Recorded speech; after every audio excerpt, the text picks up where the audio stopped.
Nasubukan nyo na po ba mga bossing ko ang gumamit ng itlog mga bossing ko for prosperity mga bossing?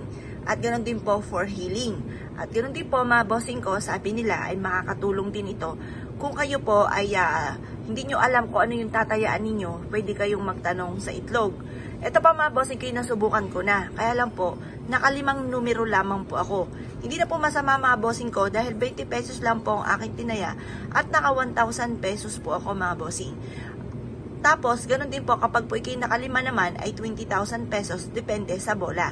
Kapag nakaapat na numero ka, 1,000 pesos. Pagka lima, mga 20,000 depende sa laki ng tatamaan mga bossing. Ngayon po mga bossing, ang gagawin nyo lamang po ay ganito. Kumuha po kayo mga bossing ko ng itlog.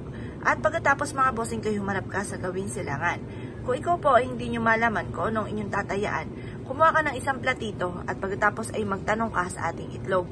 Sabihin nyo po, sa numero na 1, ako ba ay tatama? Ngayon, hindi daw. Kasi may pagkakataon na matagal po itong matumba. Kapag matagal siyang tumumba, tayaan nyo na po yun kasi rare po yun. Yung mga rare na yan po ang dala ay swerte.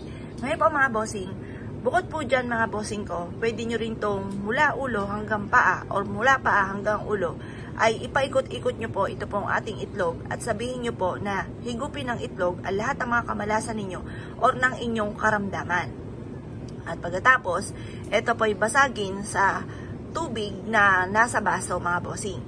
Yung po mga bossing ko, yung mga puti-puti na lulutang, yung po yung mga negatibo na nakuha ng ating itlog. Pwede rin naman po mga bossing ko na maglagay ka ng itlog sa ilalim ng inyong higaan, lalo na kung ikaw ay may karamdaman or feeling ninyo ay napakarami yung problema pinagdadaanan at ang itlog ay makakatulong upang sa ganon, maklinsing ang kapaligiran at mawala ang inyong kamalasan.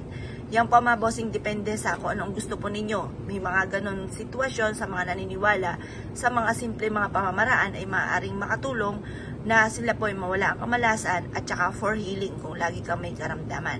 Ganun din po mga bossing ko, sinasabi po nila na maglagay ka ng isang itlog mga bossing ko sa likod ng pintuan ng inyo po main door at ito po ay magtatawag na swerte. Ngayon po, kung kayo naniniwala at nais po itong gawin, mag-wish ka muna bago nyo po ilagay sa ating mga nabanggit.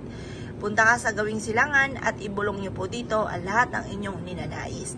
Lalo-lalo na ang alse ng mga kamalasan na pinagdadaanan po ninyo. Pagtapos na po ay mag-wish mga bossing ko, ibilad nyo lang ito sa sinag po ng araw. At pagkatapos mga bossing ko hanggang alas 8 lamang. At pagkatapos, ito po ay ilagay nyo na sa mga lugar na aking nabanggit or magtanong ka sa itlog kung ano ang inyong tatayaan. Kung kayo naniwala at nais po itong gawin nyo lamang po ito sa umaga at huwag kang gagawa ng pampaswerte sa hapon. Sa umaga, pataas ang sinag ng araw at ang sunod ay liwanag. Sa hapon naman, pababa ang sinag ng araw at ang sunod ay tagdilim. Kaya huwag kang gagawa ng mga pampaswerte mga bossing ko sa hapon. Pero na lamang kung full moon, pwede kang gumawa. Pero kung ordinaryong araw ay huwag kang gagawa. Kung kayo pinaniwala at nais po itong gawin, ay siya mga bossing, good luck po sa inyo po lahat.